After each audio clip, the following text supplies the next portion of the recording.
sort of fold in my philosophy about clown into the documentary and leave this mystery of what's real and what's not real. This is the idea, right? The thing about that philosophy that I have is I'm usually on the side of knowing and the audience is on the side of not knowing. In this case, I had no fucking idea what was going on myself. So it was coming back to bite me in the ass hard.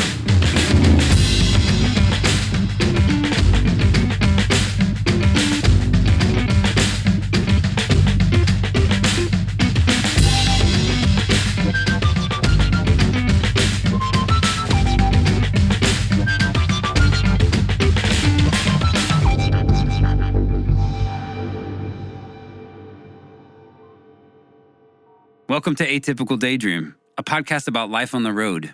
I'm Josh, your host, and thanks for stopping by. My first guest is John Gilkey.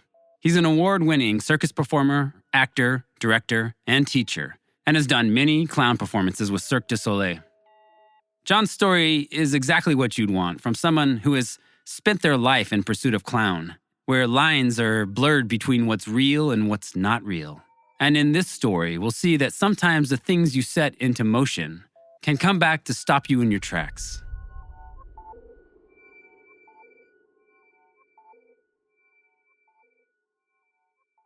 My history is in Circus as a performer, did a lot of work, most notably with Cirque du Soleil. It's been a few years because I was fired twice.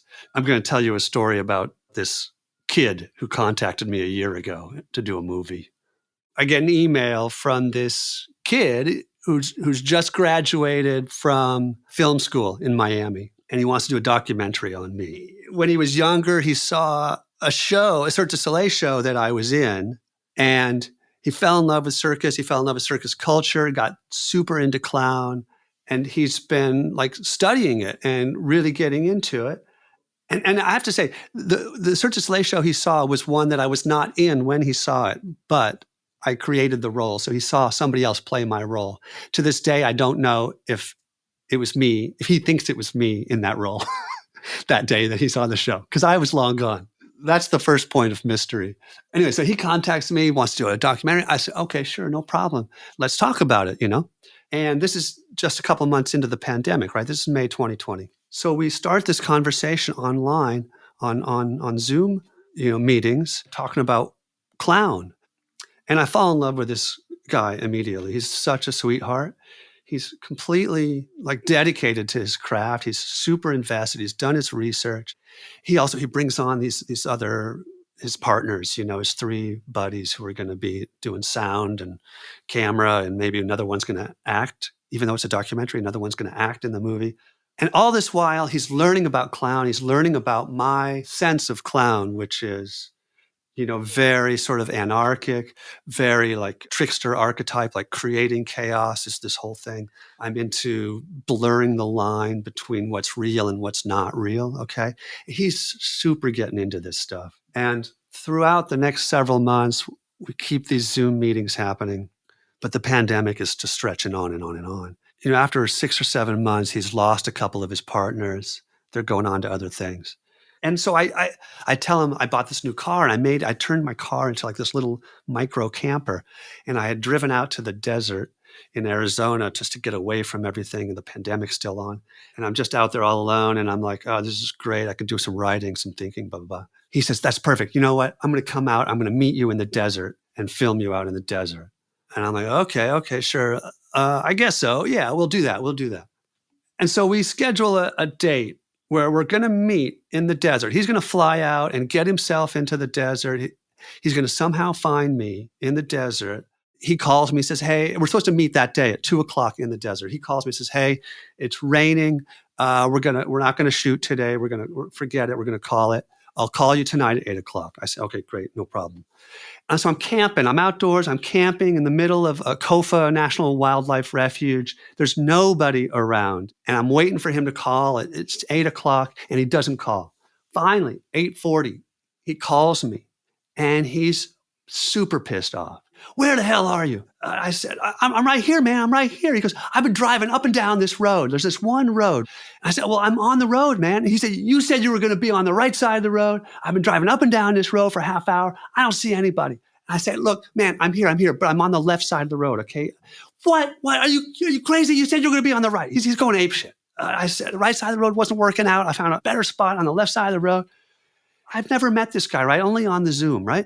He goes, okay, I'm going to come find you. And I say, yeah, okay, great. I've got my car lights are on. There's only one road. You can't miss me. Another like 20, 30 minutes go by. Nothing. He doesn't show up. Another phone call. He's even more pissed off. Where the hell are you? I'm like, dude, I'm right here. He goes, are you fucking with me? Are you even here in the desert? So I convinced him that I was actually there. So finally, like another 20 minutes later, like I've turned on all my car lights. I'm out there looking down the road for this guy. Then I go back inside my car because he hasn't shown up. Then I hear a car pulling up. Okay, so I open the door of my car and I roll out of this car. He's there. At least I think it's him. There's a car. The headlights are pointing right at me. I'm completely blinded by the headlights. A couple of shadows come out of the car.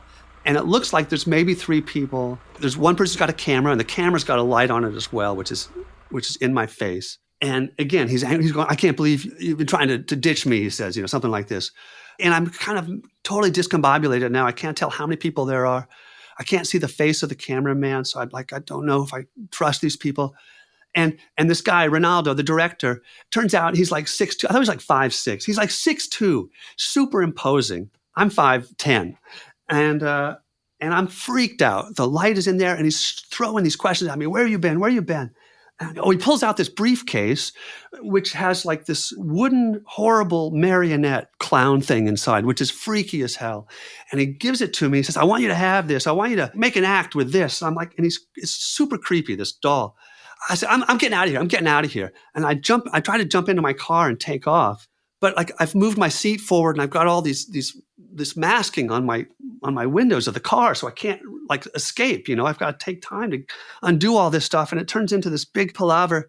And he's shooting the whole time, he's filming the whole time, and I start doing bits. I start doing clown bits. Like everything, I'm in no control of what I'm doing. I haven't been this funny in ages, I feel like, and I'm just hoping he's getting it all.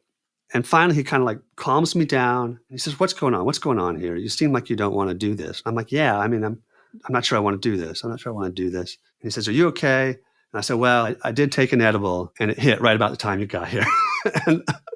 and he's like, "What? You're ruining my movie. I can't believe you did that." And I said, "Well, you were supposed to call at 8. I didn't know you were coming. I mean, I timed the edible so it was going to hit, at 8:30, 9 o'clock. We were supposed to be done with our phone call by then, but you showed up at 9:30, so it's not my fault. The edible hit when you got here." He gets in his car. By that time, I figure out there's just 2 of them. They leave for the night. He says, "I'm going to call you in the morning."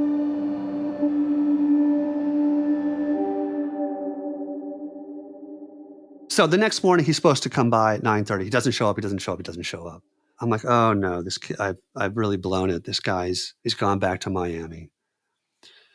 One of the reasons he wanted to come do this documentary was because I haven't performed in years. One of the things that he wants to do with this thing is he wants to convince me to get back on stage. He wants me to perform again, okay? Because like I said, it wasn't like a strict documentary. We talked about including some of my philosophy about clown, about what's real and what's not real, that when we improvise this thing, we're going to be slightly in character, but not necessarily in character. We're also going to be ourselves. We're going to keep each other guessing. We're going to play games with each other. We're going to fuck with each other. So after that night, I felt so good. I felt, oh man, I was like on fire. I hadn't been that funny in years, man, I felt. But then the next day, he didn't show up. Finally, around 2 o'clock, he shows up and we have a relatively normal day of like interviewing like you would for a documentary. We never sort of come out of character in our relationship from the moment he arrived, right? That we're playing with each other. So to fold in my philosophy about clown into the documentary and leave this mystery of what's real and what's not real. This is the idea, right? The thing about that philosophy that I have is I'm usually on the side of knowing and the audience is on the side of not knowing. In this case, I had no fucking idea what was going on myself. So it was coming back to bite me in the ass hard.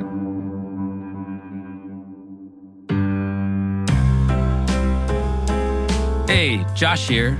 Just taking a short break to tell you that this is the last episode of season 1. I guess you could call this my pilot season. I already have a bunch of new guests lined up, including a spy kid, a tour bus driver, and a former cult member. But I am also looking for more guests, and that's where you come in. Do you have a road story to tell, or know someone who might? I want all stripes. Of course, musicians, road crew, actors, comedians, magicians, but also pro athletes, traveling salespeople, soldiers, missionaries, truck drivers. So I've set up a voicemail box where anyone can call up and pitch me their story. The number is 616-666-3751. I want to thank everyone who's listened, subscribed, followed, rated, and reviewed wherever you listen to podcasts. Season 2 is coming early 2023. Stay tuned.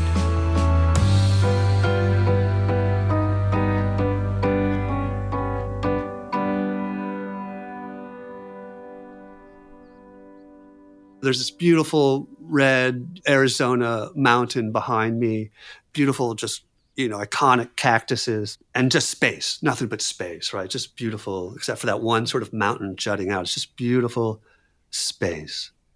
It's horizontal. Everything is horizontal, right? And it's fresh. It's chilly. I've taken my chair 150 yards away from the car. And I'm out there sort of in the middle of nowhere, just kind of thinking and writing and stuff. And I hear these footsteps coming up behind me. It's the sound guy who comes up. And this sound guy was great because he never spoke to me. He never broke character as well, right? He just never spoke to me. He'd just come up, start clipping a mic on me, sticking the pack into my pocket and walked away. Nothing. No hello, how you doing? Nothing.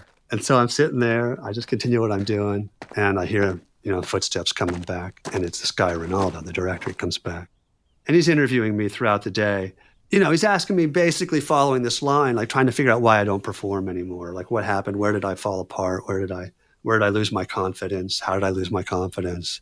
I tell him about getting let go from Cirque, a couple of times. And, this sort of string of failures I had. Even though we're playing this game of clown and director, I am actually telling him the truth as best I can. And just never seems satisfied, This is bullshit, all the stuff you're saying. Why aren't you telling me the truth? And he keeps kind of like throwing his arms up and walking away.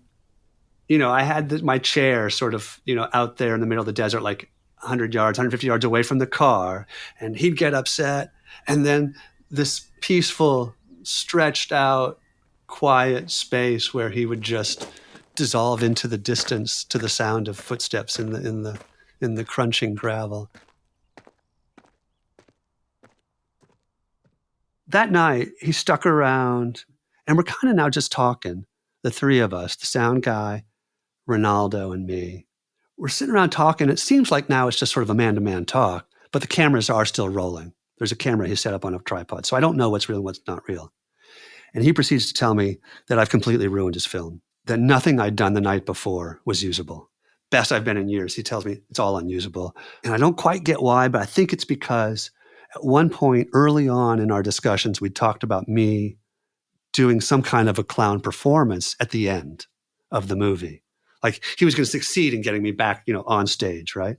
I think I'd screwed up his movie because I did that performance. I went into that mode of performance when he arrived in the middle of the night, that first night. They leave that night, they go away, they go to their hotel. I'm super confused by this point. He says he's going to come back the next day in the morning.